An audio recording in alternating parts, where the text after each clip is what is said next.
جیسے ہی پتہ چلا کہ جیپ آ کے سامنے رکی ہے، پچھواڑے سے بھاگنے کی کوشش کریں گے کہ نہیں کریں گے؟ ہمیں دروغہ سے ڈر گئے.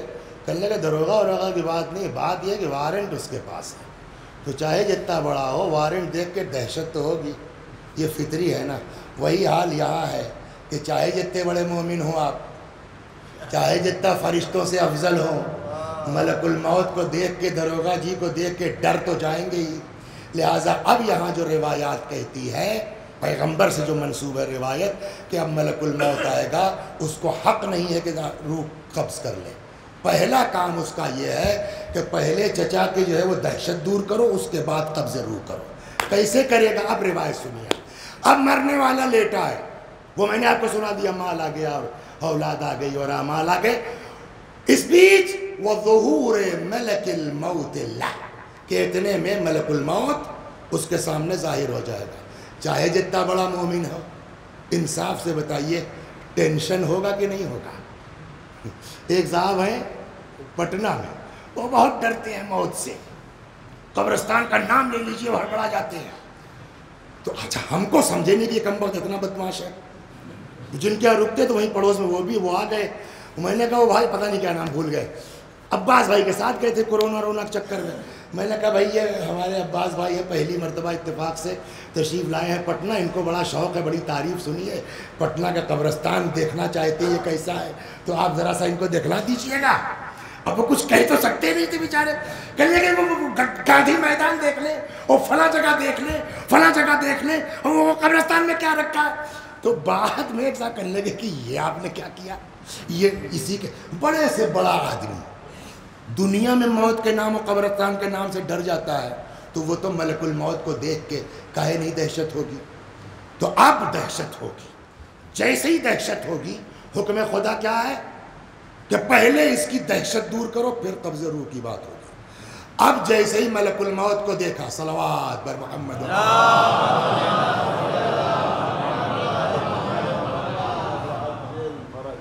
نو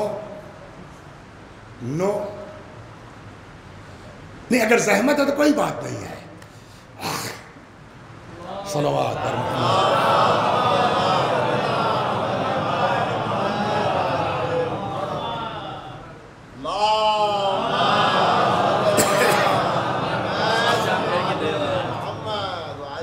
کم از کم جھٹکے میں پتہ نہیں چلے گا کہ ابن عباس صاحب آئے، کہ اس بہانے گھر والے دیکھ تو لیں گے کہ ہاں یہ آئے تھے. صلوات بر تو اب ملک الموت ظاہر ہو گئے. جیسے ہی ظاہر ہوں گے حالت خراب. ملک الموت کی ذمہ داری کیا ہے؟ روح بعد میں نکالیے، پہلے اس کا ٹینشن دور کیجئے چچا کا. تو جملہ جو ہے کتابوں میں یہ کہ ملک الموت کہے گا کیا بات ہے، یہ اتنا ڈر کیوں رہے ہیں، اتنا گھبرا کیوں رہے ہیں، اتنا دہشت کیوں ہے آپ کو. تو روایت میں خالی اتنا سا جملہ ہے، اس کی وضاحت ابھی کرتا ہوں. مرنے والا کہے گا کہ ابھی ہماری آرزویں پوری نہیں ہوئی ہیں، صرف اتنی سی بات ہوگی. ملک الموت کہے گا یہ بتائیے چچا میاں، اب چچا میاں کتاب کا بعد میں کہ اگر کسی سے 1 درہم لے کر کے اس کو 10 لاکھ دیا جائے تو 1 درہم چھوٹنے کا اس کو صدمہ ہوگا. تو مرنے والے کا کہ نہیں، ایسا کوئی سوال ہی پیدا نہیں ہوتا. ہمارے جیسا لالچی ہوتا ہے کہ یار 10 درہم لے لو، 1 کروڑ دے دو. یہ بھی باتیں ہوں گی کہ وہ کیا کہے گا مرنے والا، ہماری بولیے آرزویں پوری نہیں ہوئی ہیں. آرزویں مثلا مئی میں ریٹائرمنٹ تھا، ایک لڑکے نے لکھنؤ میں جو بہترین مکان بنایا ہے، سوچا تھا کہ رمضان وہاں گزاریں گے اے سی میں، اور اس کے بعد پھر دوسرا لڑکا بمبئی میں، اس نے 1.5 کروڑ کا فلائٹ لیا ہے، سوچا تھا کہ کچھ دن جا کر کے وہاں رہیں گے، اور وہیں سے جو ہے صراط والوں سے طے ہو گیا ہے حج پہ جانا تھا، اور حج سے واپس آ کر کے انشاءاللہ کربلا جائیں گے، اور کربلا کی واپسی میں پھر بمبئی کچھ دن رہیں گے، اس لیے کہ سنا ہے بمبئی کا چہلم بڑا زبردست ہوتا ہے، وہ 40 وہاں کرنا تھا. اور اس کے بعد صاحب ایک زمانہ ہو گیا، بچپنے میں کبھی گئے تھے تو یہاں جائیں گے وہاں جائیں گے، اور وہ 8ویں اب کی سوچا تھا بڑے گاؤں کی کرنے کی یا مثلا محمود آباد کی کرنے کی. اور اس کے بعد صاحب وہ چھوٹی والی بہو جو ہے اس کو جو ہے وہ 8 اکتوبر کی ڈیٹ منجو ٹنڈن نے دے دی تھی، محمد علی ہم نے اس کا نام رکھ رکھا تھا. وہ صاحب ہونا تھا، اور وہ صاحب جو ہے وہ چھوٹا بیٹا ہے، اس کی شادی طے ہو گئی تھی 17 ربیع الاول، وہ کارڈ وارڈ چھپا رکھا ہے، بڑے نواسے کا ختنہ ہونا تھا، یہ سارا کام پڑا ہے اور آپ آ گئے۔ یہ ہوتا ہے ہر گھر میں کہ نہیں ہوتا ہے؟ اور اس کے بعد آپ کہہ رہے ہیں یار ملک الموت بھائی کہ ٹینشن کس بات کا ہے، یہ ٹینشن نہیں ہوگا۔ تو ملک الموت کہے گا اچھا چچا یہ بتائیے 1 درہم لے کے اگر 10 لاکھ دیا جائے تو ٹینشن کس بات تک؟ محمد علی کو نہیں دیکھا ہے 8 اکتوبر کو آنے والے ہیں، فلاں ہے فلاں ہے، یہ مکان ہو وہ مکان ہو، بمبئی کا 1.5 کروڑ، یہی سب تو تھا نا۔ ملک الموت کہے گا اگر 1 کی جگہ 10 لاکھ دیا جائے تو چھوٹنے میں دہشت کرنا۔ اب روایت کا جملہ سن لیے، مجلس تمام ہو گئی۔ ملک الموت کہے گا تو انظر، ذرا چچا میاں عزیز صاحب دیکھیے ذرا، یہ روایات اس سے میں عرض کر رہا ہوں، عزیز حسن صاحب انظر ذرا دیکھو۔ اب جو روایت کہتی وہ یہ فَيَرَ الْجَنَّةَ وَقُصُورَهَا، مرنے والا، جیسے وہاں تھا نا مرنے سے پہلے پٹائی ہو رہی تھی، ویسے یہاں مرنے سے پہلے فَيَرَ الْجَنَّةَ وَقُصُورَهَا، مرنے سے پہلے انسان جنت اور جنت کے محلوں کو۔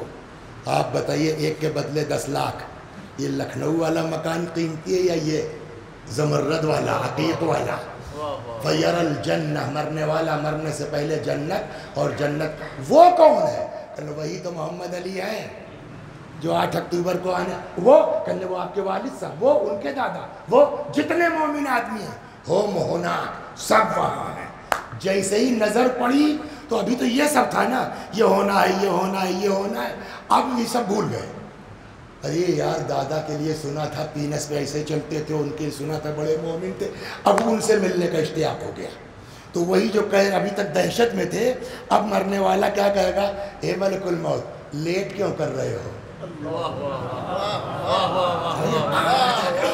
اے ملک الموت یار لیٹ کیوں کر رہے ہو؟ لے چلو۔ جیسے ہی یہ کہیں گے یار لیٹ کیوں کر رہے ہو لے چلو، ملک الموت کا جواب ہوگا جلدی کس بات کی ہے؟ اب دوسرا جملہ فانظر، ہمیں پھر دیکھو۔ اب روایت کہتی جو دوبارہ مرنے والا نگاہ اٹھائے گا تو جانتے ہیں آپ کی کیا دیکھا؟ آپ کے گھر والے نہیں، جنت نہیں۔ فانظر پھر دیکھو، کیا دیکھے گا؟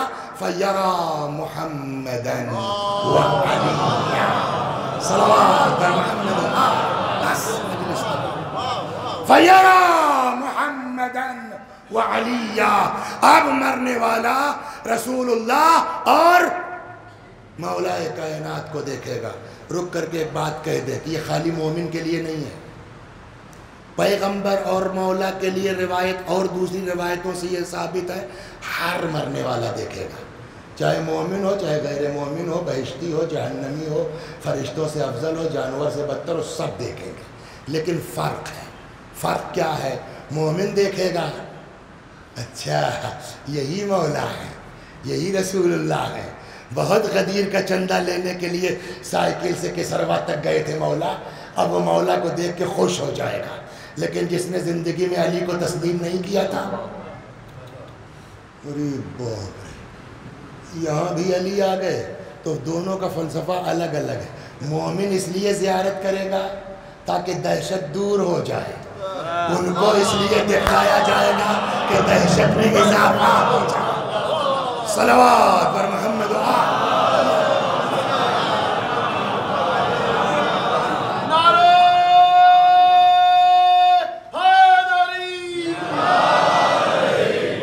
فَيَرَى مُحَمَّدًا وَعَلِيًّا، مرنے والا رسول اللہ اور مولا کائنات کی زیارت کرے گا۔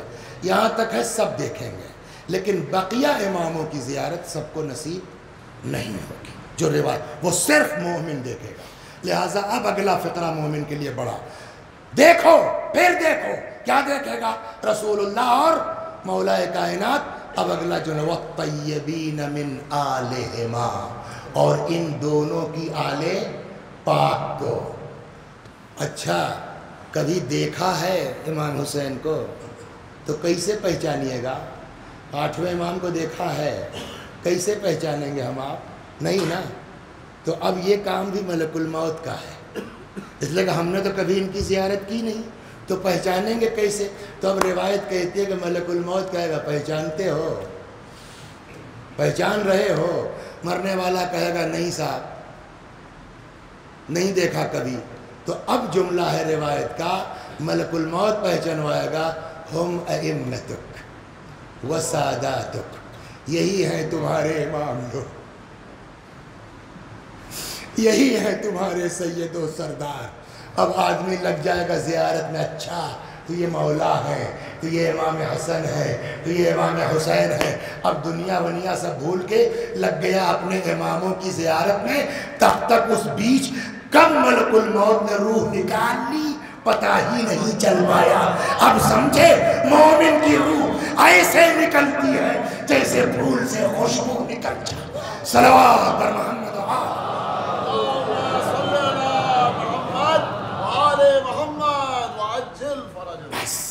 بس ایک سوال اور زحمت تمام۔ یہ جو مرتبہ مرنے والے کو ملا کس بنیاد پر؟ یہ جو اتنا آپ کا جو ہے وہ لحاظ کیا گیا، ملک الموت بھی عزت کے ساتھ جو ہے وہ بات کر، کس بنیاد پر؟ اعمال کی بنیاد پر نہ، خالی اعمال، نماز روزہ۔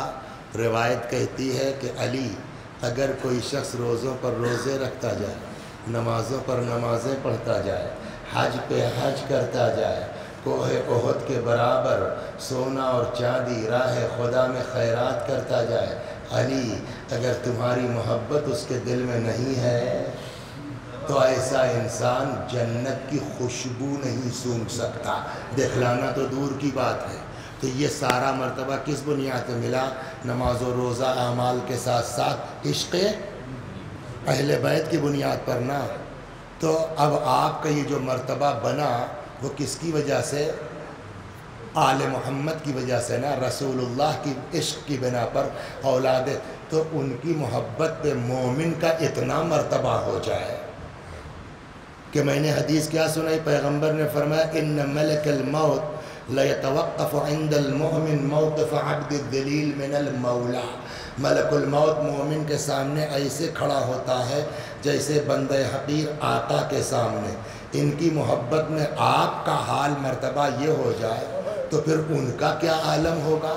کچھ تو فرق ہونا چاہیے نوکر اور آقا میں، غلام اور آقا میں کا فرق تم کو نہیں معلوم ہے، تمہارے یہاں اندر آ گیا یہی فرق ہے، اور اس کے بعد تمہارے یہاں اندر آ گیا، لیکن جب ان کا معاملہ آئے گا، جب تک فاطمہ اجازت نہ دے دے تب تک گھر میں قدم رکھنے کی ملک الموت کو۔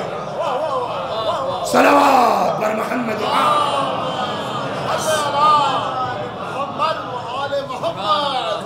چند جملے مصائب کے اور ختم و دعا۔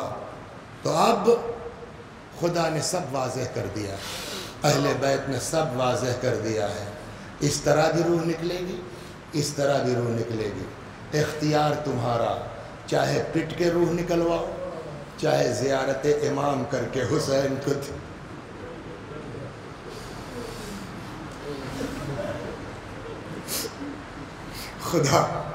خدا تجھے اسی حسین کا واسطہ ہے، ہم کو شیطانی وسوسوں سے محفوظ فرما۔ چند جملے مصائب کی اور ختم دعا۔ آپ نے نام سنا ہوگا مرحوم آیت اللہ العظمہ مرشی نجفی رضوان اللہ علیہ، سمجھ گئے؟ اللہ اکبر، 3 مرتبہ وصیت کی ہے انہوں نے اپنے مرنے کے بعد مجلس کی۔ ان مجلسوں کو معمولی نہ سمجھیے، بیٹا جب میں مر جاؤں میرا جنازہ معصومہ قم کے روضے پر لانا، امامے کا ایک سرا ذریح میں، دوسرا میرے تابوت میں، شفیع کے عنوان سے بات دینا، کسی سے کہہ دینا کچھ دیر مصائب پڑھ دے، مگر کوئی اور مصائب نہیں، بس وہی جب حسین زینب سے رخصت ہوا۔ یہ امام باڑے، یہ منبر، جن کو پتہ ہے وہ ان کی عظمت کو جانتے ہیں۔ اس کے بعد میرے جنازے کو میرے امام باڑے میں لانا، جس کو میں نے فلاں مومن کی مدد سے بنوایا ہے، منبر کے پاس تابوت رکھ دینا، امامے کا ایک سرا منبر میں باندھ دینا، دوسرا میرے تابوت میں باندھ دینا، کسی سے کہنا تھوڑی دیر مصائب پڑھ دے، کوئی اور نہیں بس وہی جب حسین زینب سے رخصت ہو۔ اس کے بعد میرے جنازے کو جب قبر کے پاس لانا، نئی جگہ ہوگی، بیٹا فوراً دفن مت کر دینا۔ یہ روایت بھی کہتی ہے کہ جب جنازہ قبر کے پاس پہنچتا ہے نا تو مردہ چیختا ہے، بچوں سے کہتا ہے کیا جلدی ہے، کیوں دفن کر رہے ہیں؟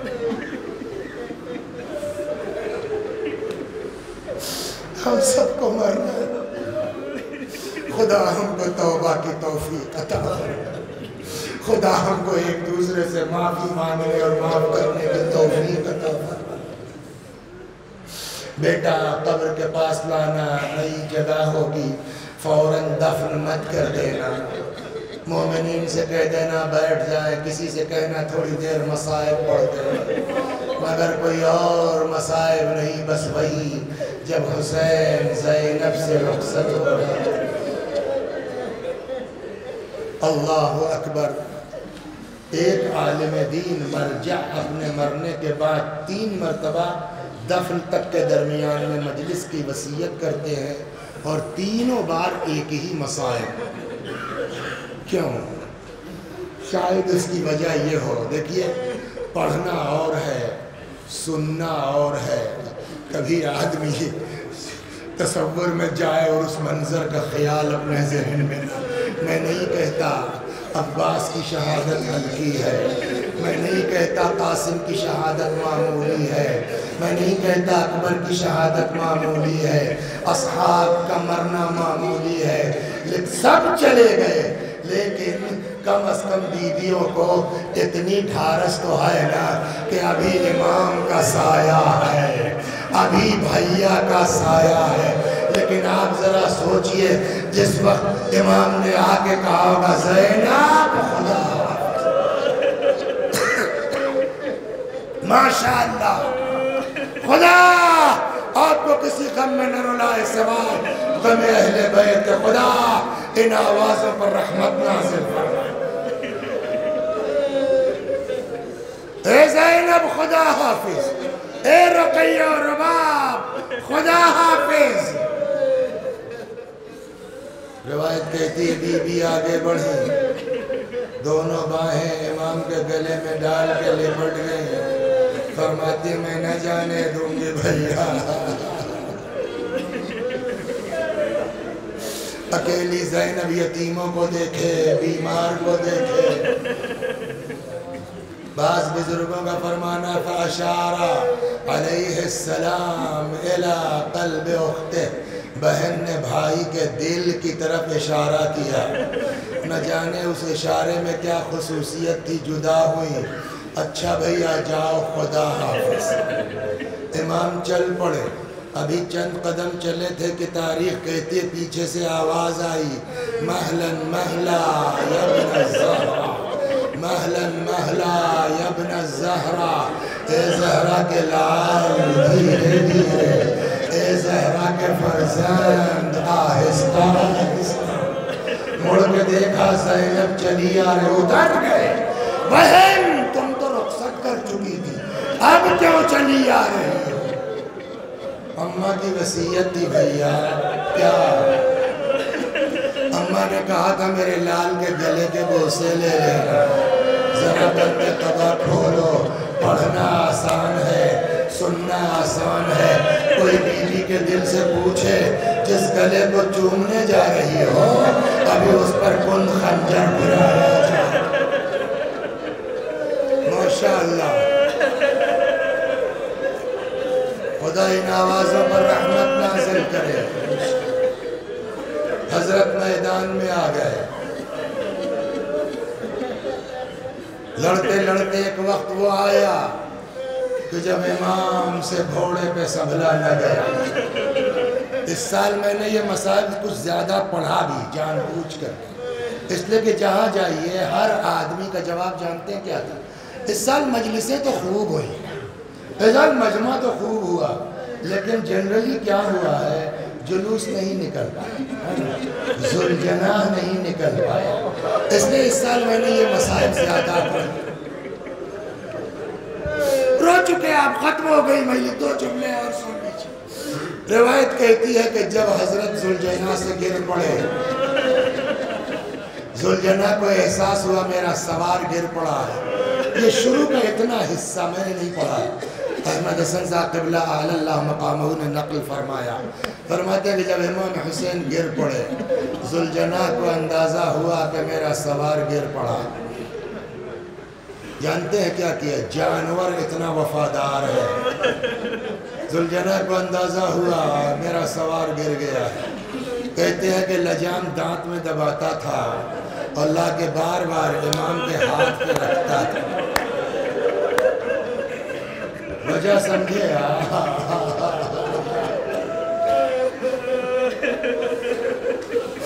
جانور ہے،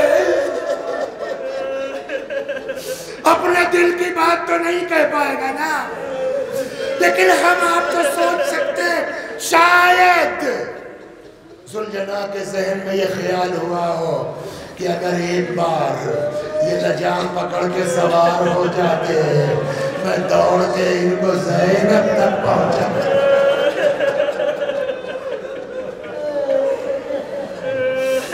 جزاکم ربکم۔ اس ملعون ابن سعد نے کہا پکڑ لو اس گھوڑے کو،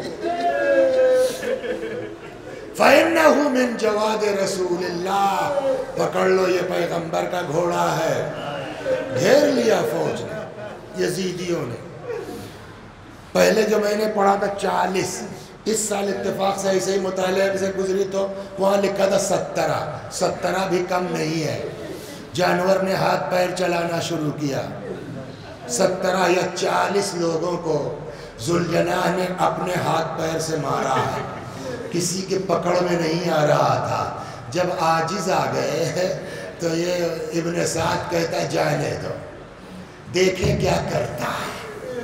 اب آپ سوچ سکتے ہیں نا کہ یہ لڑتا بھڑتا پتہ نہیں کتنی دور چلا گیا۔ اب پوری فوج سائیڈ ہو گئی۔ فلما امن الجواد، جیسے ہی گھوڑے کو امن کا احساس ہوا کہ اب میرے کوئی پیچھے نہیں ہے، پتہ نہیں جہاں بھی جا چکا تھا، جیسے ہی احساس امن ہوا، روایت کہتی بھاگ کے پھر آ گیا امام کے پاس۔ لیکن جانتے ہیں اب آیا تو امام کے پاس، مگر اب لجام ہاتھ پہ نہیں رکھ رہا، لگتا ہے مایوس ہو گیا کہ اب یہ سوار نہیں ہو پائیں گے۔ جانتے ہیں اب آگے کیا کیا اس نے؟ روایت کہتی آیا امام کے پاس، اپنی پیشانی کو یا زلفوں کو کاکل کو امام کے خون میں رنگین کیا، تیزی کے ساتھ دوڑتا ہوا در خیمہ پہ آیا، آن کے در خیمہ پر ہنہنانا شروع کیا۔ بس آخری فکر ختم ہوا۔ ہم اور آپ ماشاءاللہ جانور کی زبان نہیں سمجھتے نا، ہم سمجھ رہے ہیں کہ ہنہنا رہا، لیکن امام جانور کی زبان سمجھتے ہیں۔ چنانچہ 5ویں امام نے فرمایا ہے کہ آ کے در خیمہ پہ کیا کہہ رہا تھا۔ امام باقر علیہ السلام فرماتے ہیں ذوالجناح در خیمہ پہ آیا اور اپنی زبان میں کہہ رہا تھا الظلیمہ الظلیمہ من امت قتلت ابن بنت نبیہا۔ اور کتنے ظالم ہیں یہ لوگ، کتنے ظالم ہیں یہ لوگ جنہوں نے اپنے نبی کی بیٹی کے بیٹے پر مار ڈالا۔ جزاکم ربکم۔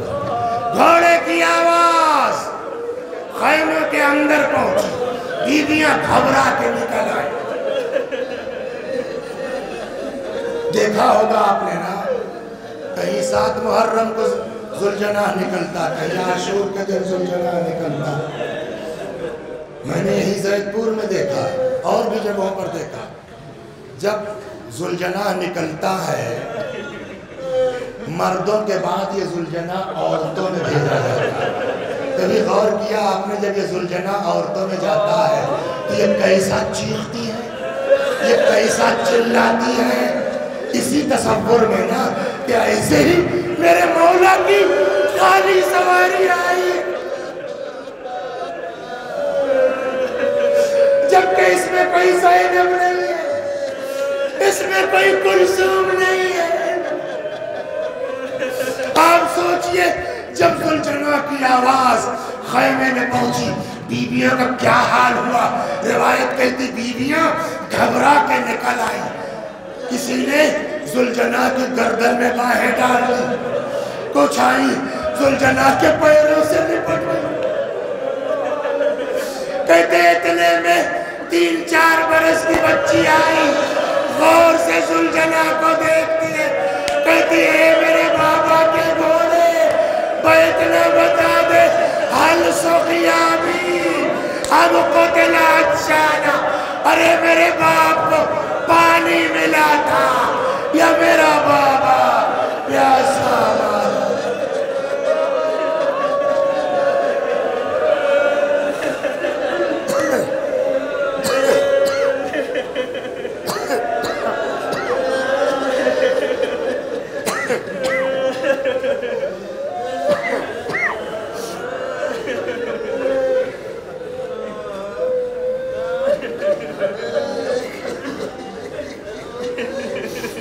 ماشاءاللہ،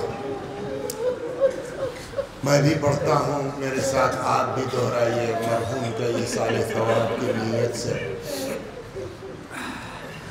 اللہم صل علی محمد وآل محمد، اللہم صل علی محمد وآل محمد، اللہم صل علی محمد وآل محمد۔ اعوذ باللہ من الشیطان الرجیم، بسم اللہ الرحمن الرحیم، الحمد للہ رب العالمین، الرحمن الرحیم، مالک یوم الدین، ایاک نعبد و ایاک نستعین، اهدنا الصراط المستقیم، صراط الذین انعمت علیہم غیر المغضوب علیہم ولا الضالین۔ بسم اللہ الرحمن الرحیم، قل هو اللہ احد اللہ الصمد، لم یلد ولم یولد ولم یکن له کفوا احد۔ بسم اللہ الرحمن الرحیم، قل هو اللہ احد اللہ الصمد، لم یلد ولم یولد ولم یکن له کفوا احد۔ بسم اللہ الرحمن الرحیم، قل هو اللہ احد اللہ الصمد، لم یلد ولم یولد ولم یکن له کفوا احد۔ كذلك الله ربي، صدق الله العلي العظيم۔ اللهم صل على محمد وآل محمد، اللهم صل على محمد وآل محمد، اللهم صل على محمد وآل محمد، وعجل فرجهم واحشرنا معهم۔ پروردگارہ سورہ حمد و توحید و صلوات اور اس مجلس عزا کا ثواب مرحوم سید عزیز حسن ابن ایوب حسن مرحوم کی روح تک پہنچا دے، ان کے گناہوں کو بخش دے، جوار معصومین میں جگہ کرامت فرما۔ خدا ہمارے گناہوں کو بخش دے، ہمارے ماں باپ کے گناہوں کو بخش دے، ہمیں اعمال صالحہ کی توفیق کرامت فرما۔ یا اللہ ہم سب کو اس دنیا میں قبر حسین علیہ السلام کی زیارت، آخرت میں شفاعت حسین علیہ السلام نصیب فرما۔ ہمارے مولا، ہمارے آقا، ہمارے مالک، ہمارے صاحب، ہمارے سید و سردار امام زمانہ کو ہم سے راضی اور خوشنود فرما، حضرت کے ظہور میں تعجیل فرما، آقا کے غلاموں میں شمار فرما۔ وآخر دعوانا ان الحمد للہ رب العالمین۔